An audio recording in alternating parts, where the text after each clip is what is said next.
दोस्तों, जब कोई व्यक्ति विद्यार्थियों को पढ़ाता है तो उसे अध्यापक कहा जाता है। तो जब कोई व्यक्ति किसी गाड़ी को ड्राइव करता है, चलाता है, तो उसे ड्राइवर कहा जाता है। दोस्तों, जब कोई व्यक्ति जो है मरीजों का इलाज करने लगता है तो उसे डॉक्टर कहा जाता है। दोस्तों, मैं आपको बताना ये चाहता हूँ कि कोई भी व्यक्ति पढ़ाने से पहले अध्यापक जिस तरीके से नहीं हो सकता है, उसी तरीके से कोई भी व्यक्ति स्पीक करने से पहले स्पीकर नहीं हो सकता है।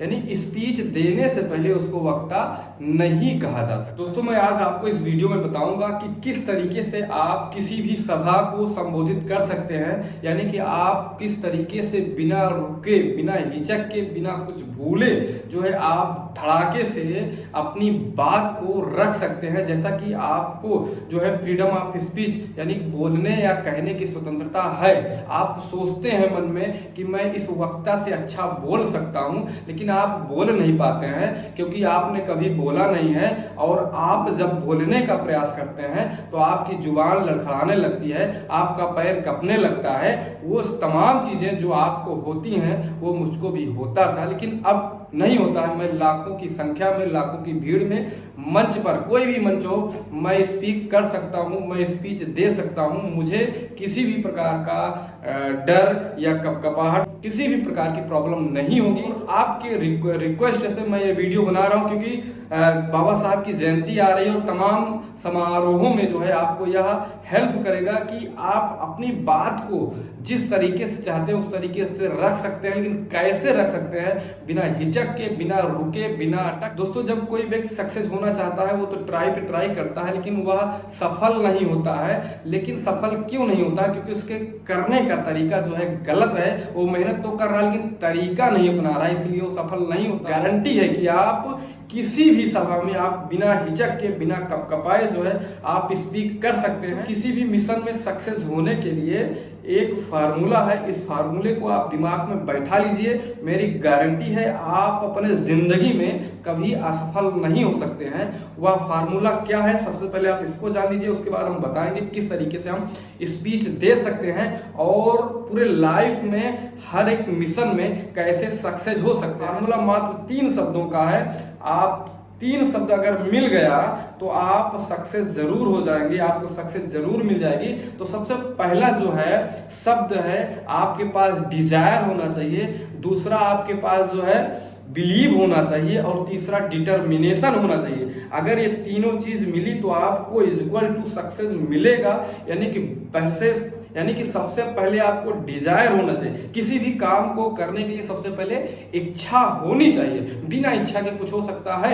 उसके बाद सेकंड आता है बिलीव होना चाहिए। बिलीव यानी विश्वास होना चाहिए। एक ऐसा विश्वास होना चाहिए, yes I can do it, मैं इसको कर सकता हूं। और तीसरा है डिटर्मिनेशन यानी कि दृढ़ता। ऐसा विश्वास होना चाहिए, ऐसी डिजायर होनी चाहिए कि आपका वो डिजायर और बिलीव जो है बिल्कुल दृढ़ होना चाहिए। ऐसा नहीं कि आपका मन कर रहा है, मन कर रहा है तो दृढ़ता होनी चाहिए और मजबूती से उस पर हमको किस तरीके से अचीवमेंट होगा उस पर हमको काम करना चाहिए।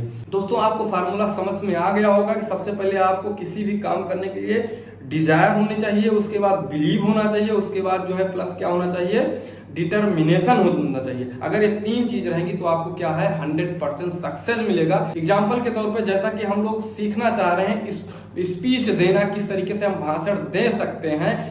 सबसे पहले आपके अंदर इच्छा आई कि मुझको जो है स्पीच देना सीखना है। जब आपके अंदर डिजायर आई तो आपके अंदर डिजायर के साथ साथ बिलीव भी होना चाहिए। हाँ, मैं इंसान हूं, जैसे हर एक इंसान कर सकता है वैसे मैं भी कर सकता हूं। और थर्ड जो है आपके अंदर वो डिटर्मिनेशन होना चाहिए कि चाहे जो कुछ भी हो जाए, चाहे जैसी परिस्थितियां हो, मैं मेरे पास और डिजायर और बिलीव अगर वो डिटर्मिनेशन में है, दृढ़ता है, तो मैं क्या करूंगा, सक्सेस हो सकता हूं। यानी कि स्पीकर मैं बन सकता हूं, मैं भाषण दे सकता हूं। तो नॉर्मली जब हम किसी भी अपनी बात को रखने के लिए मंच पे जाते हैं तो आप सोचिए कि आपको किन किन चीजों की जरूरत होती है। नॉर्मली आप अपनी बात को जो है सभा को बताते हैं, हजारों लोग सामने बैठे रहते हैं, उनको आपको अपनी बात बतानी रहती है। तो सबसे पहला इंपॉर्टेंट है आपको मंच पे जाकर क्या बोलना है, ये चीज आपको पहले ही पता होना चाहिए। जब वो आपको पता रहेगा तो आपके कॉन्फिडेंस लेवल को थोड़ा इंक्रीज करेगा, बढ़ाएगा। क्यों?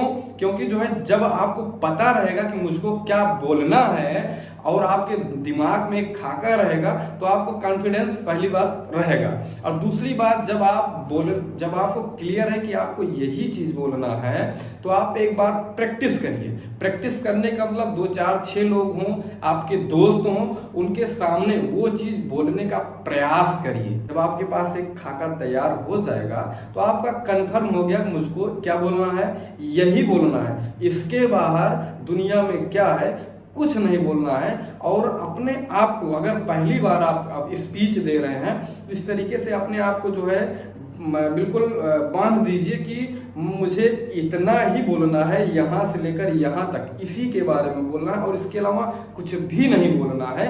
आप इस तरीके से अगर थोड़ा नोट डाउन कर लेंगे, अगर आपको ज़्यादा दिक्कत है, याद नहीं हो पाता है, तो कुछ जो मेन पॉइंट है हेडिंग उसको नोट डाउन कर लीजिए, कागज़ पे लिख लीजिए और जो हेडिंग रहेगी उस हेडिंग से रिलेटेड जो चीज़ें हैं आपके माइंड में पहले से होनी चाहिए। आप हेडिंग देखिए और बोलिए। लेकिन ये डायरेक्ट हम मंच पर नहीं बोल सकते हैं, क्योंकि अगर आप कभी नहीं बोले हैं तो बोलने में दिक्कत हो सकती है, जैसा कि कपकपी लगना, तमाम चीजें जो कि आपको पता ही है किस तरीके से जो है साइन सिम्टम्स आते हैं। तो ये चीजें जो है आप जो खाका है उसको जो है 2 4 लोगों के बीच में, अपने दोस्तों के बीच में वो चीज़ रिवाइज करिए और उनके बीच में बोलने का एक बार ट्राई करिए। तो देखिएगा कि आप जब बोलेंगे तो आप कुछ ना कुछ गलती करेंगे, कुछ बोलेंगे, तो जब आप उन लोगों के बीच में बोलेंगे तो कहीं ना कहीं आपके अंदर इम्प्रूवमेंट दिखेगा कि हाँ मैं यहाँ गलती कर रहा हूँ, मेरे अंदर क्या क्षमता है, मैं सभा को संबोधित कर सकता हूँ, नहीं कि मैं सभा में स्पीच दे सकता हूँ, नहीं। वहाँ पे आपको बिल्कुल क्लियर हो जाएगा। और जब आप बोलने का प्रयास करेंगे और जब वो आपके पास खाका है तो 100% है। एक बार आप प्रयास करेंगे नहीं होगा, दूसरी बार करेंगे तो हो जाएगा। क्यों? क्योंकि आपके पास वो डिजायर है, वो बिलीव है और वो डिटर्मिनेशन है। इसका मतलब आपको सक्सेस मिलना ही मिलना है। और जब आप पॉइंट टू पॉइंट नोट किए रहेंगे तो दोस्तों, और सबसे खास बात, जब आप मंच पर जा रहे हैं और मंच पे चढ़ रहे हैं और मंच पे बोलने के लिए रेडी हैं, तो आपके दिमाग में एक चीज होना चाहिए कि आपके पास जो नॉलेज है वो बिल्कुल सत्य है, बिल्कुल सही है और आपसे ज्यादा ज्ञानी सामने वाला नहीं है। आपको जो पता है उतना अच्छा किसी को नहीं पता है और आपको जो जानकारी बिल्कुल सही जानकारी है। और ये चीज आपके दिमाग में होना चाहिए कि मुझसे बड़ा ज्ञानी इस सभा में कोई नहीं है, जो मैं बोल रहा हूं उसको उतना अच्छा कोई नहीं बता सकता है, ना किसी को पता है। और सबसे बड़ी बात कि आपको सभा में जो लोग बैठे हैं उनके नजर में नजर डालकर जो है भाषण नहीं देना है, नहीं तो आप अपनी बात को भूल सकते हैं। इसके लिए आपको क्या करना है कि जो लास्ट में पब्लिक बैठी है उसके सर को देखना है। ऐसा जब आप करेंगे तो पब्लिक को लगेगा कि आप सबको देख रहे हैं, लेकिन आप उस समय किसी को नहीं देख रहे होते हैं, बस आप किसी का सर या सबसे पीछे जो बैठा है उसको आप देख रहे हैं। इससे ये होता है कि आप सबको देख रहे हैं और पब्लिक का जो है आप पे ध्यान बना रहता है और तब आप एक अच्छे स्पीकर जो है कहे जा सकते हैं। दोस्तों, मैं आशा करता हूं कि ये तमाम पॉइंट आपके लिए बहुत ही हेल्पफुल हुए होंगे। तो जिस तरीके से मैं पहले स्पीच नहीं कर सकता था लेकिन अब करता हूं, तो मेरा मानना है कि ये ट्रिक अगर आप अपनाएंगे तो 100% आपको ये बेनिफिट करेगा। कुछ भी नहीं करना है, आपके अंदर सिर्फ यही होना चाहिए, आपके अंदर डिजायर होना चाहिए, आपके अंदर बिलीव होना चाहिए, आपके अंदर डिटर्मिनेशन होना चाहिए। अगर ये तीनों चीज मिल जाएंगी तो आपको सक्सेस होना ही होना है। बस सिंपल सा है, कुछ नहीं करना है। जो आपको बोलना है एक खाका तैयार करिए, उसको पॉइंट टू पॉइंट और 3 भागों में बांट लीजिए और अपने माइंड में सेटअप कर लीजिए कि ये पॉइंट है, ये पॉइंट है, ये पॉइंट है, इस पॉइंट में ये है, इस पॉइंट में ये है, इस पॉइंट में ये है। जब आपको ये रेडी हो जाएगा तो आपके अंदर कॉन्फिडेंस लेवल आ जाएगा। जब कॉन्फिडेंस लेवल आ जाएगा तो आप स्पीक कर सकते हैं। बस ये मंच पर ट्राई करने से पहले अपने दोस्तों के बीच में ट्राई करने का प्रयास करिएगा। दोस्तों, आपको यह वीडियो या जानकारी, यह इंफॉर्मेशन कैसे लगी, आपको यह वीडियो हेल्पफुल है कि नहीं, आप हमको कमेंट में बताइए। दोस्तों फिर कभी नेक्स्ट वीडियो मिलेंगे, तब तक के लिए जय जवान, जय किसान, जय विज्ञान, जय संविधान।